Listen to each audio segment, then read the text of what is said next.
Shalom, Israel. I'm gonna try to make this real quick. Doing this video about addressing this gentleman right here. It was a video that I happened across yesterday, where he references a cult that he was part of, and he also said that he was surrounded with hypocrites, and he also said that he was thrown under the bus. A few other things he said that I forgot. He actually took down the video, or I couldn't see that video today. I saw it yesterday, and I disliked the video because I disliked the falsehoods that he was putting out. Now, I'll give him the respect. He didn't mention us by name, and he wasn't being aggressive or intentionally disrespectful in that video. But he did say some things that were untrue, so I want to clear the air. Those of y'all that remember him, he used to be with us about 3 years ago. His name is was Yawasop. Now his name is Ochi Hoch. I'm not sure what language. This is not a video that's intended to personally attack this fella. In fact, I would have had nothing bad to say about him if I didn't come across that video. This guy right here, he used to be, the first time we met him, he came to our camp. We thought he was just somebody that was listening. Come to find out, he'd been listening to us for some time on the internet. And he really came very fervent, very, he was so energetic that we had to let him in. We felt compelled to let him in the church. He worked his way up the ranks, so to speak. With us, we don't really do too much ranking and all that. We just pretty much just do the work. But, we do elevate brothers to certain, ranks when they show that they are worthy based on their works. And he was. I have nothing bad to say, but this guy was a very fervent, he loved to teach. Nothing bad to say about his time there, other than at one point he got a battery in his motherfucking back. And he started being a little rude and disrespectful to brothers. He started acting like a tough guy when he wasn't. There's a video when they was in Boston, and he says some dumb shit to some guy that's pressing the camp, and then backs off. Like, you already done put your foot in your mouth, then you continue with it. Keep that energy. Don't back off all scared when the nigga gets upset with you. I talked to him about that. Like I said, this is not a video to personally attack him, but I will be perfectly honest. His brotherhood did have some flaws. He became very unbrotherly, very rude, very disrespectful, particularly to me. I don't know about other brothers. Everybody didn't really complain about it. I think he picked and chose because he knows certain brothers will slap the shit out of him. Me, I have more patience. But yeah, this guy was very rude towards the end, very disrespectful. And he even wound up borrowing money, never paid it back, and said he was going to pay it back. Only paying back a portion of it. So, this guy even did that. Now, I will also say this guy was very charitable. So I'm not that... Him borrowing money and never paying it back isn't the be-all, end-all. Like, the guy... I remember he helped me move, him and really pretty much the whole camp. And at that time, we hadn't merged with DTA yet. Brothers from DTA helped me move from North to Irvington. What a lot of brothers don't know is that spot in Irvington was really dirty. It was a fucking slum and had a roach problem. And this individual right here in the video came through with some type of boric acid and eggs and beer caps and mixed it, put the beer caps with that mixture throughout my apartment, and I never saw another roach again. So this guy is a very intelligent mind. One thing I absolutely loved about him was that your problem was his problem. If you came to him with a problem, he wanted to find a solution.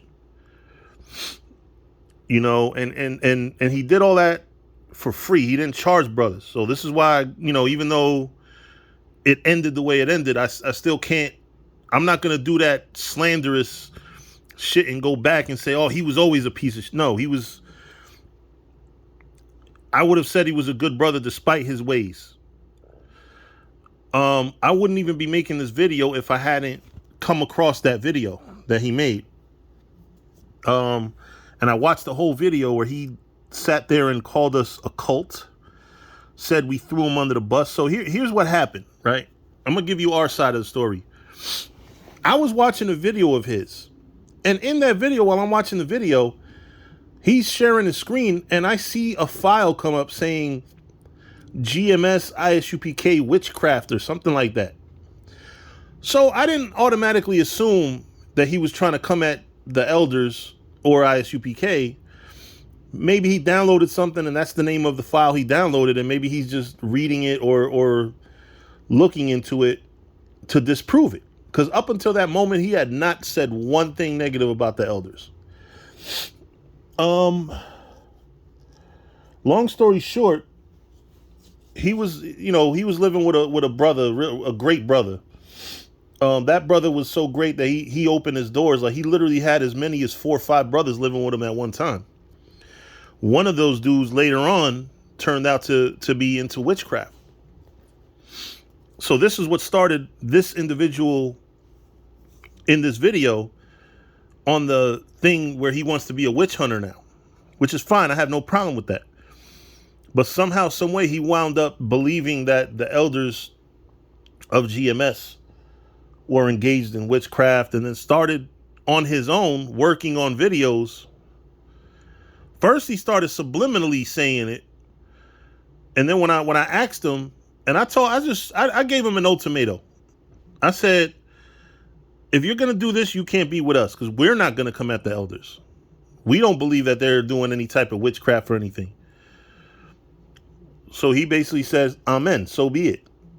You know, so next time I saw him was that very Saturday. He came at the end of camp, and he departed in the most respectful manner. I cannot complain about the way he departed.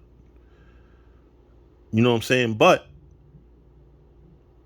ever since then, like I said, he made one payment towards what he borrowed and said, I'm gonna pay the rest. And I told him I didn't never question your character. I'm pretty sure you would do that. Because when you leave a church owing them money, borrowing money from them, you still should pay your debt back. He didn't. But like I said, he's been a very charitable and very kind-hearted brother before he left the church. So I can't complain about that. What I will say is, for him to go and call us hypocrites and call us a cult. See, he was what would have made us a cult. Because he started coming at us on some Sergeant Slaughter shit, trying to tell brothers that's not serious about the faith. Well, what I'll tell you that's funny is that this guy right here was one of the brothers that was proposing that we split the camp because he felt certain brothers was not serious about the truth. Well, guess what? About, I forgot how much years later, but 5 to 6 years later, not one of the brothers that are supposedly serious about the truth are still in the truth, except for one, which is, you know, at least to my knowledge, the brother that he was staying with. The brother that he was staying with pushes on his own.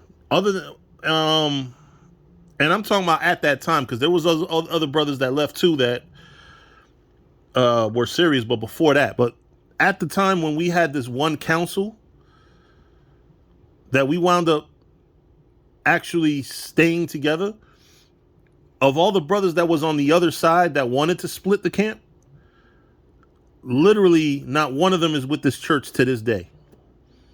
And only one of them do I believe is still doing the work. But this guy right here, he's doing him. And I have, I'm not going to, speak evil of him other than what I know he's doing evil, which is lying on us. And, see, I could say lying on us, but he's actually not mentioning us by name. So even that's not, and as we say in Spanish, menos mal, less bad.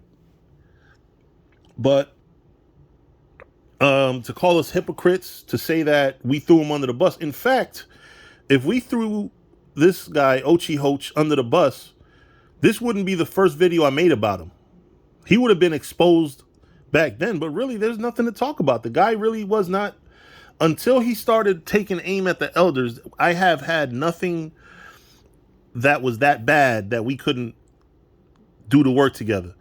Even the disrespect that he used to send through my text that he never said to my face. Because this guy's he's a texting tough guy. But when he's in front of your face, he's a fucking teddy bear. But even then, even with that, I still won't say it outweighed his good. You might have wanted to punch him in his goddamn face, but he really, I swear to you, I can't say too much bad about him until he started talking shit about the elders.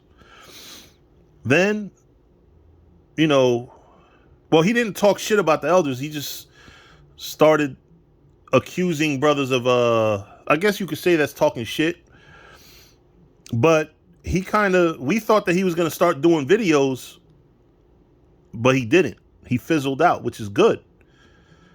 I was hoping that maybe he saw the error of his ways, but then, like I said, I saw the video, which was posted about a year ago. And he said, like I said, the cult thing. First off, let's address the cult. A cult makes its followers do things against their will. If there was anybody that was trying to get brothers to do things against their will, it was his ass. This guy was the one that would have made it a cult if he had his way. Telling brothers they're not serious enough about the truth. Nigga, I taught in a bomb threat. Literally in the middle of a bomb threat. For him to tell me that I wasn't serious about this truth. Men went, teaching despite the fact that the feds was on our ass. You telling me we not serious about this truth? And like I said, for us not to be serious about this truth, we're the ones still doing it. He's the one that's out. For us to be a cult. If we were a cult, he would have got exposed. He probably would have got his hands put on. Brothers would have put hands on him. If we were a cult. These are things cults do. Cults try to find information on you and damage you. This guy right here is a computer hacker. This guy can hack your damn... I'm not snitching because I'm not saying he will hack you or he has hacked, but he is fully capable of hacking somebody. So who's the one that